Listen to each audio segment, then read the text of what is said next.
एक बार एक चोरों का दल लोगों को लूटने शहर में आया। उनके पहुंचने पर दो चोरों में इस बात पर झड़प हो गई कि पहले कौन लूटेगा। आहा, आखिरकार हम शहर में आ गए। मैं तुम सबको रास्ता दिखाऊंगा।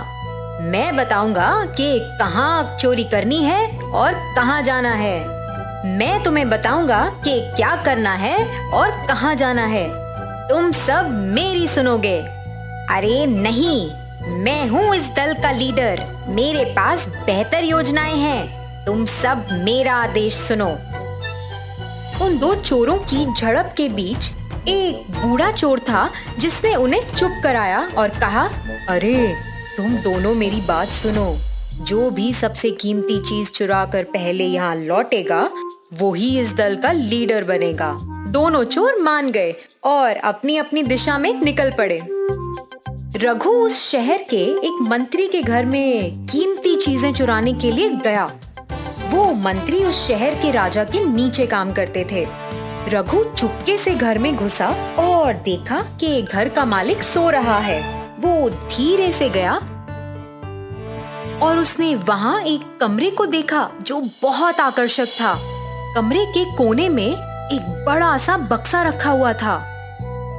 रघु को लगा इसमें तो बहुत से गहने पड़े होंगे और उसने धीरे से उसे खोला। जैसा भी उसने सोचा था वो सब उसमें था और उसने सब कुछ अपने बस्ते में डालना शुरू किया। उसने बैग को अपनी पीठ पर बांधा और वहां से निकलना शुरू किया। जैसे ही वो बस्ते के साथ दरवाजे के पास पहुंचा, उससे गलती से एक फूल का गमला गिर गया। उसके कारण जोर से आवाज हुई और मंत्री अपने कमरे से बाहर आ गया। अरे कौन है वहाँ? कौन है? रघु झट खिड़की की ओर भागा और वहाँ से कूद गया। वो एक नीले पानी से भरे हुए टब में जा गिरा। जब टब से बाहर आया तो उसका पूरा शरीर नीला हुआ पड़ा था। उसने परवाह नहीं की और उसी स्थान के लिए भाग निकला जहाँ सब चोरों को मिलना था।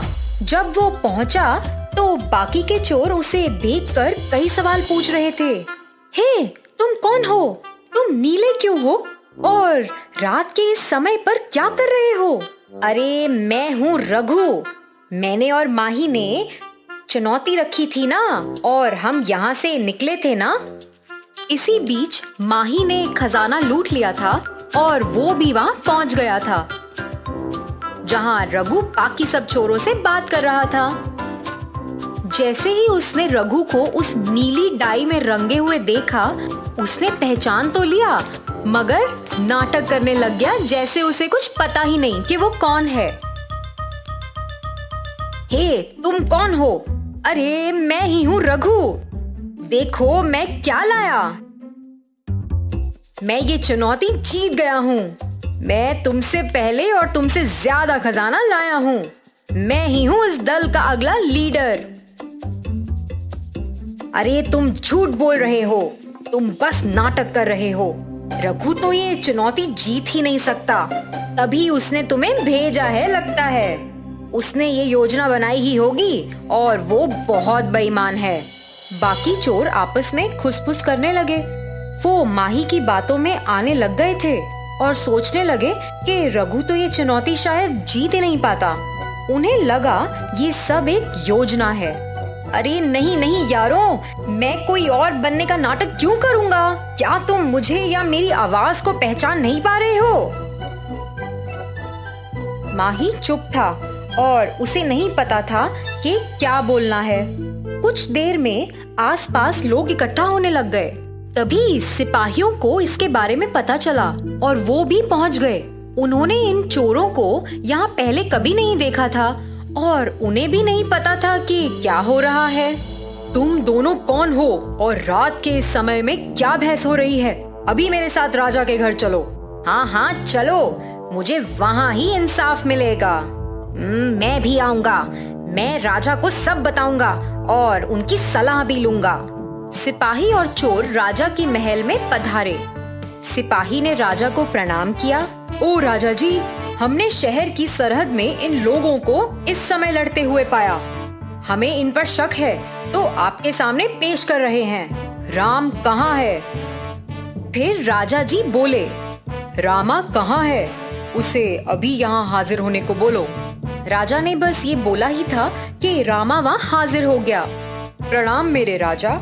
अच्छा, तो ये लोग जो सरहद पर लड़ रहे थे यहाँ आ चुके हैं। रामा माही और रघु को घूर रहा था। तुम पूरे नीले क्यों हो? रघु सोच में पड़ गया कि क्या उत्तर देना चाहिए। मैंने तुमसे कुछ पूछा, बताओ क्या हुआ? रघु हकलाना शुरू हो गया और उसने कुछ बेतुका जवाब दिया। बारिश हुई और मैं भीग गया, ऐसे ही फिर नीला हो गया। अच्छा, तो बाकी लोग नीले क्यों नहीं हुए तुम्हारे साथ? अरे बारिश वहीं पे हुई थी जहां मैं खड़ा था साहब। उस बड़े से बस्ते में क्या है? वो भी नीला है? रघु तो डर के मारे कांप उठा। अरे कुछ नहीं साहब, मैं कपड़े धोता हूँ, तो ये वो कपड़े हैं जो मुझे धोने हैं और कुछ नहीं। रामा ने उसकी बात सुनी तो मगर उसे विश्वास नहीं हुआ, तो उसने माही से सवाल करने शुरू कर दिए। अब तुम बताओ, क्यों बहस कर रहे थे? साहब आपने तो मुझे साहब आप ही हैं जो मुझे इंसाफ दिला सकते हैं। मेरे और मेरे दोस्त रघु के बीच एक चुनौती रखी थी, मगर मुझे नहीं पता कि ये कौन है। मेरा दोस्त रघु यहाँ नहीं है और ये आदमी झूठ बोल रहा है कि यही रघु है। राजा जी, जिस आदमी ने मंत्री के घर चोरी की है वो ये नीले रंग में रंगा हुआ है। चुनौती ये थी कि जो भी इनमें से सबसे कीमती चीज सबसे पहले लूटेगा वो इनके दल का सरदार बनेगा। माही जानता है कि यही रघु है, मगर क्योंकि ये चुनौती हार गया है, ये ना जानने का नाटक कर रहा है।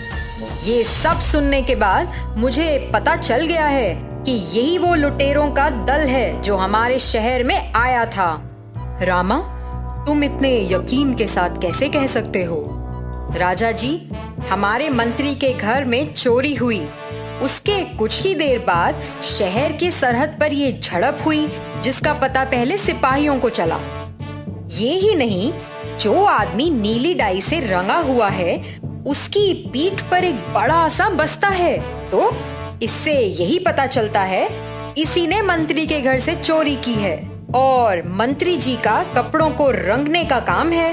तो मैं यकीन के साथ कह सकता हूँ कि यही चोर है। समस्या चाहे जो भी हो, तुम्हारे पास हल एकदम सही रहता है। हाँ, तुम्हें हर परिस्थिति, समस्या चाहे जो भी हो, मगर तुम्हारे पास हल एकदम सही होता है रामा। तुम्हें हर परिस्थिति का सच पता चल जाता है। वो चोर इतने मूर्ख थे जो आपस में ही लड़ रहे थे। वो शहर में कुछ गलत इरादे से आए थे और खुद ही समस्या में पड़ गए। सीधे राजा के पास पहुंचे और हमेशा के लिए जेल में पहुंच गए।